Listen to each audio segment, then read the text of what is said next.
Hello, everyone, and welcome to the Center 365, a Children's Service Center, Robinson Counseling Center, and Cunningham Primary Healthcare Center podcast dedicated to keeping staff up to date about news and info going on in the organization. I am Andrew Miller, organizational trainer, and on this episode, I have not one but two staff to chat with you guys today. I am joined by Beccie June and Eric Pollick from the Robinson Counseling Center. Hey, guys, how are you? Good, Andrew. Thanks for having us. Just wanted to bring you guys on, let you guys talk a little bit about what's going on at the RCC, any info you wanted to share. I turn it over to you guys. Yeah, so with RCC and our substance use disorder program, things are quite busy. A brief overview of the SUD program is we actually have three departments within that umbrella that turn into one. We have our clinical programming, we have our prevention programming, and our certified recovery specialist programming. So right now we in Wilkes-Barre have 10 full-time therapists, two clinical supervisors, myself. We are averaging about 35 to 40 new referrals for SUD services a week in clinical. Amazing. We're facilitating a ton of groups. We have 3 intensive outpatient groups that are being facilitated. A brief overview of those are they're 3 days a week, 3 hours each day, morning, afternoon, and evening hours until 7 p.m. And also outpatient groups. So we have 3 outpatient groups being facilitated out of Wilkes-Barre, and they're 2 days a week, 2 hours each group. If we're looking at our prevention services, we are out in the community, in the schools. Right now is a really busy time of year. Our prevention team is really starting to prep for our summer, where we're going to be out at all of the community events, the Wilkes-Barre Farmers Market, the Pittston Tomato Festival, different wellness fairs that are going on, really trying to highlight our services as an organization, sending a uniform message to parents to what signs and symptoms they should be looking for adolescent substance abuse. And then we just created a MAT clinic. We started that in September, and that falls under Cunningham Primary Healthcare Center. So quick overview of medication-assisted treatment is we provide medication for people struggling with a opiate use disorder or a alcohol use disorder. So we have Dr. Meyer, Jen Kotler, Jess Hare, and the whole team over there managing the MAT world. And CRS world is booming. We're trying to hire more CRSs as soon as we can. We're pretty much capped on a caseload right now. We're fingers are crossed that we're going to be having one individual accept the offer now. And then we have Beccie here, who is helping in our warm handoff program, and that has been beyond busy. Beccie, if you want to share what's going on in the CRS world and what kind of resources we have. Yes. So thank you for having us here today. Of course. Thank you for coming. Yes. But in our CRS department, we have 2 individuals, myself and another woman, who do the Luzerne County Emergency Warm Handoff Program. And then we typically have 2 CRSs doing ongoing CRS services. Right now we have 1, and like Eric said, we're hoping to hire another one. So the WHO CRSs, that's what we call it, they're there. We're here to help an individual get stable in their recovery, meeting them to find the level of care that they want. And in that, we try and help them, for one, help them get their identifying documentation, which would be their birth certificate, social security card, and photo ID. And by doing that, they're able then to find employment. We also have a food bank that we have if anybody's ever in need of food for their home or facing some type of food insecurity. We get a dry goods order every 2 weeks, and a shout out to Midwest Food Bank for supplying us with those items.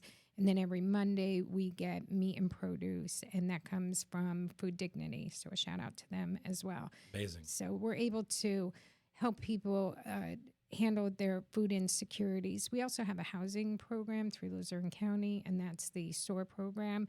Once people are compliant with our services, and that typically looks like probably about a 2-month process for them to become compliant, they're then referred into the SOAR program, and that's run through CEO.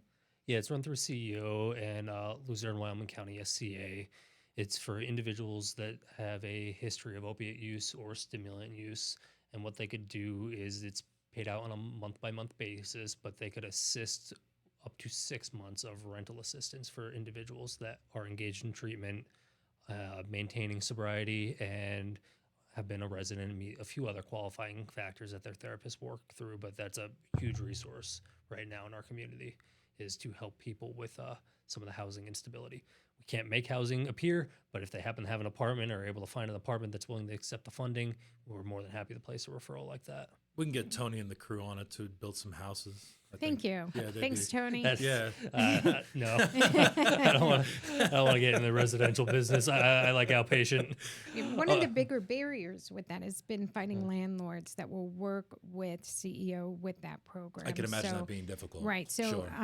Mary and myself have worked really hard with getting out there in the community and meeting different landlords that have buildings with several apartments in there to understand a little bit about this program and that they would be willing to accept the program. So just meeting those landlords and starting to work with them, we've really been able to streamline that process to happen a lot quicker than it used to in the past. That's great. That's Yes. great. You guys are busy. And I don't want to forget our satellite locations either. Of course. So we're up in Tunkhannock. We have 2 therapists in Tunkhannock, also a outpatient group there. We have another CRS, Cheyenne. Her role is quite unique. She, similar to Beccie June here, is a warm handoff CRS, but she's working directly in correlation with the district attorney's office in Wyoming County, providing law enforcement treatment initiative services.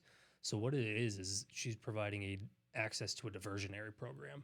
So if individuals are arrested on, we'll call them simple drug charges, Cheyenne could reach out to these individuals, present this LETI program, and as long as the individual follows the stipulations of the program, the charges are never pressed. Oh, wow. In addition to that, she's also doing co-response. So if police officers are responding to a substance or mental health crisis, Cheyenne can go out with police officers once the scene is deemed safe and help those individuals access the services they need. So Very cool. Wyoming County's busy. We just started sitting on their treatment court team now. So we're really trying to be a resource for them. And over the past 2 months, we just started substance use treatment down in Hazleton as well. So we have one full-time therapist down there, Kim. She's doing great. She's bilingual. Another resource, we're hoping to really mirror what we have going on in Wyoming County down in Hazleton here in the near future. That's great. I love that you guys can continuing to expand. I think that's awesome because there's definitely a need. Yes. There's most definitely a need for it. Absolutely. My motto lately has been "Make me unemployed." If we were to get rid of the substance use disorder in our whole entire world, then I'd be unemployed. So, I think that that's all of our goals is to make us unemployed. That's a great goal. I'm not gonna lie. Well, yes, but no. For us, for purposes of the organization, we appreciate what you guys do, of course. Thank you. And we don't want you to leave. So, but we understand why you would want to. Yes. For a good reason. Anything else you guys wanted to talk about or share? No, I would just encourage anyone, if they ever want to one stop and see our SUD building, feel free, send me an email, stop on over. I'm happy to give you a tour of what's going on over there. Or if you know of anyone in need of help, send me an email, give me a call, reach out to one of us, and we're happy to walk you through the whole gamut of resources that we have. Yeah, that was going to be one of my closing questions that I wanted to ask. If somebody has somebody that they're working with currently, what's the best way to reach out to you guys to get them referred to your guys' services? So if you want to reach out to me, my direct extension 608. Send me an email. I'm right in the address book, so it's Beccie June. If you have a patient that you know that you want to refer immediately, send that internal referral through SmartCare. Send it right to Eric Pollick. We'll make sure that they get scheduled. If it's more of a immediate crisis where we need to get the person set up, stabilized, send an email to myself and Beccie June, and we'll take the ball from there. Sounds great. Well, guys, I appreciate you coming in, talking a little bit about the RCC and all the wonderful services that we have here. And thanks for coming. I appreciate it. Thanks for the time. Thanks for having us.